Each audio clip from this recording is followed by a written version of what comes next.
Okay, let's dive in. Welcome, everyone. We're looking at a really fascinating stack of sources today, all about electronic music put together just for you. Yeah, it's quite a collection. We've got articles, notes, even discographies and gear And lists. it's all under this pretty great title. Mom Does My Laundry presents Get Ready to Rave with Scooter. That title definitely sets a tone, doesn't it? It really does. And what's interesting, like you said, is how this collection gives us a much broader picture. It's not just about Scooter. No, exactly. These sources, they really dig into the history, the sounds, the tech. The tools that make it all happen, and even some of the industry side of things in electronic music. Right. So our mission today really is to unpack these specific sources for you. We want to find the key takeaways, the important bits. And help you get up to speed quickly on this huge, constantly changing scene that these materials describe. Yeah, we'll trace some origins the sources mention, look at the huge range of artists and sounds they cover, Check out the gear, the tools of the trade.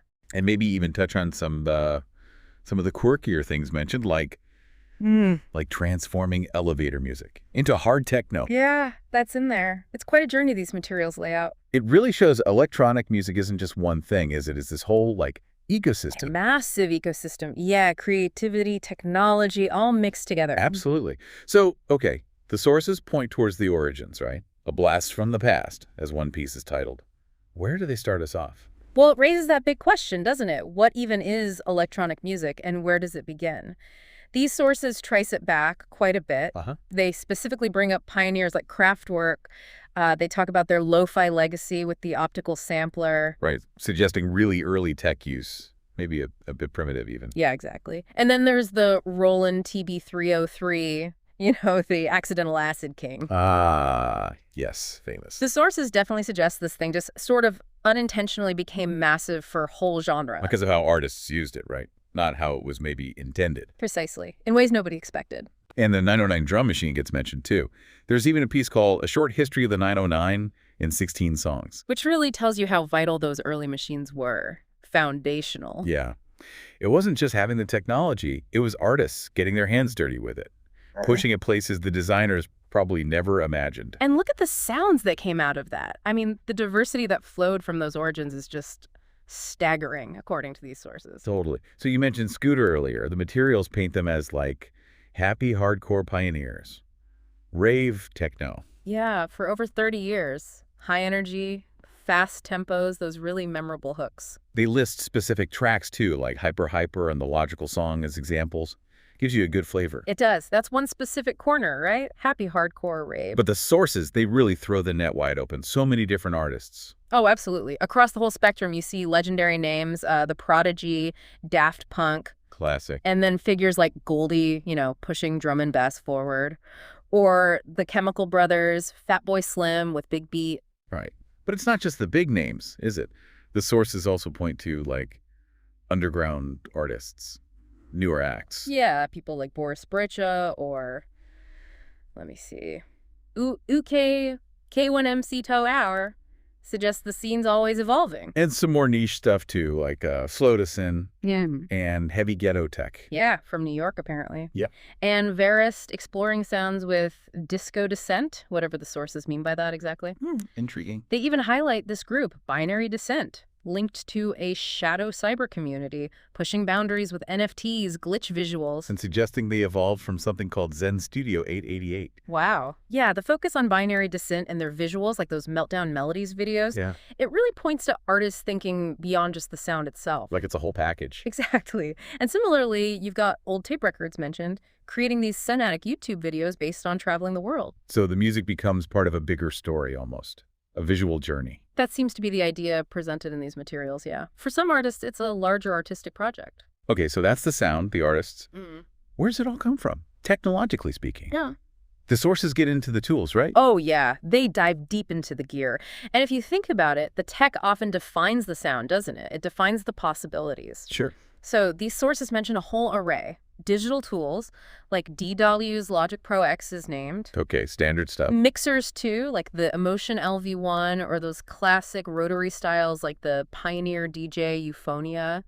And controllers for DJs, like the Pioneer DDJ FLX10. Right, for performance. And then the instruments themselves, synth, groove boxes, different flavors, analog synths like the Behringer Model 15, trackers like the M8 tracker, specific drum machines, the Roland Boutique TR-08 gets a mention. A nod to the classics again. And samplers, highlighting things like the 1010 Music Black Box and the Electron Digitac 2, which they call a beatmaker's playground. Sounds fun. They even look back, mentioning Amiga samplers for budget dance music in 1990. Wow, Amigas. And Kraftwerk's early optical sampler use, which we touched on, it shows the evolution, doesn't it? How sounds get captured, manipulated, according to these sources. Yeah, it really does. And this brings up something else the sources seem to hint at.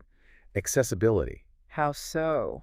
Well, you have the high-end pro gear, sure, but the sources also mention things like making music with Linux. Ah, right. Modern mod trackers for chiptune, even turning an old PlayStation into a music machine. Okay, yeah, I see what you mean. It suggests the tools, Yeah. the ability to actually make electronic music has become way more available over time. That's what these materials seem to show. That makes sense. More people can get involved. Okay, now, here's where things get, really interesting from an industry angle.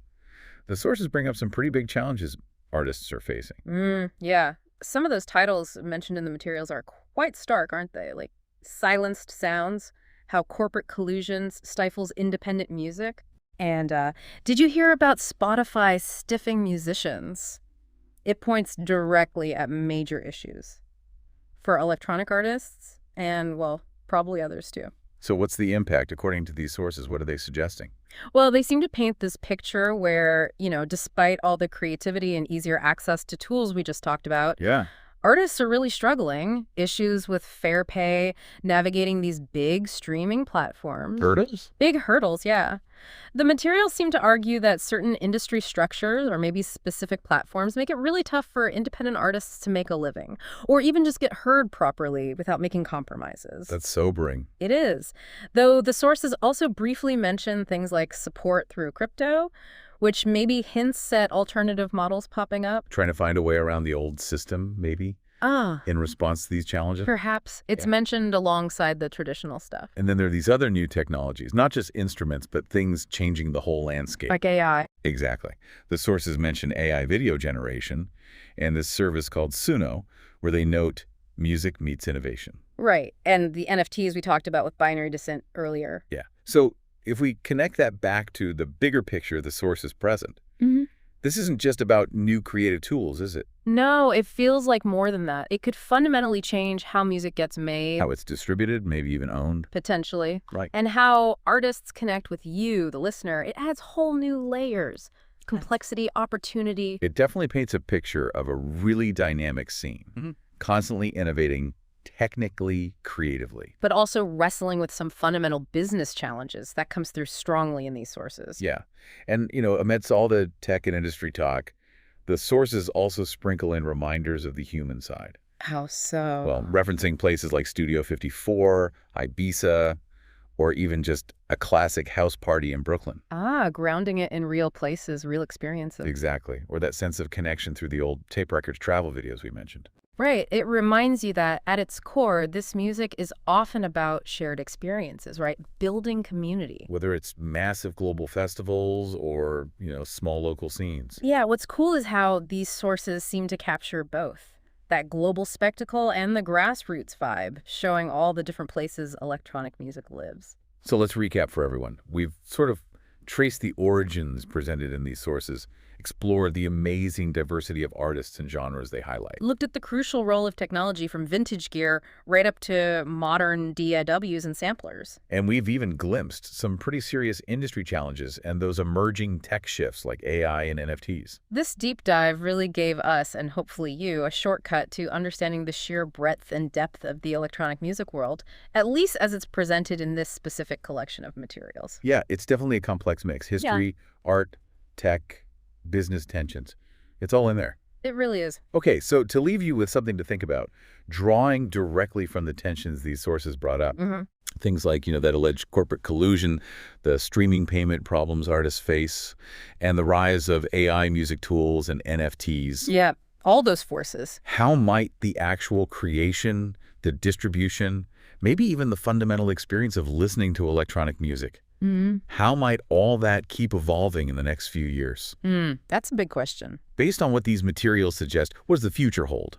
For the artists making this music, and for you, the listeners, navigating this constantly changing scene shaped by the forces and tensions described right here in these sources.